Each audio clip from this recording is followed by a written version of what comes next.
Okay, you guys remember how I showed you the maps that were here on Earth before 1958, before the governments took them out? Now I'm going to show you the Encyclopedia Britannicas in the public libraries before 1958. Here's volume 2 out of the alphabet A. And we're going to flip to the Antarctica, and this is from 1958, as you can see. Now, we're going to flip to the Antarctica and see what the Encyclopedia Britannica from 1958, before the Antarctic Treaty, says is there.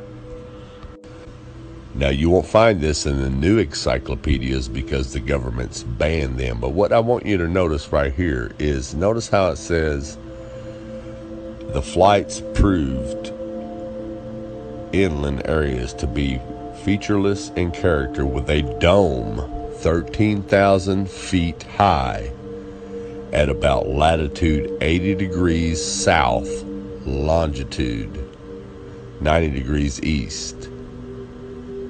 Take a really close look at that. Now I'm going to zoom it in for you.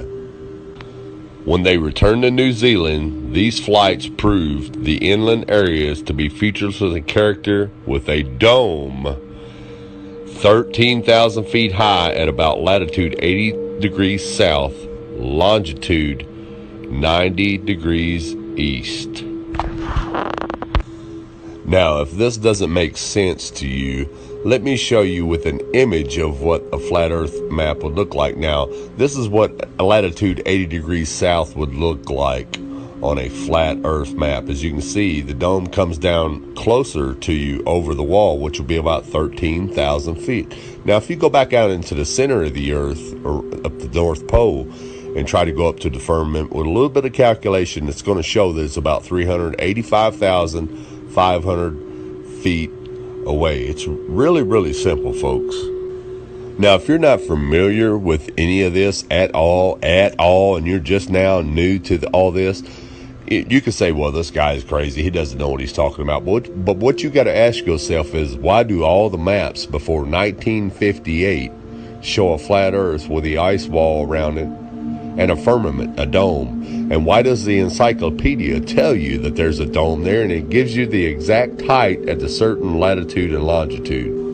Well, the reason is because in 1958, that's when all governments and all nations of the world signed the UN treaty to ban all civilians from going to the Antarctica, and NASA came in and erased everything, just like they're erasing everything today.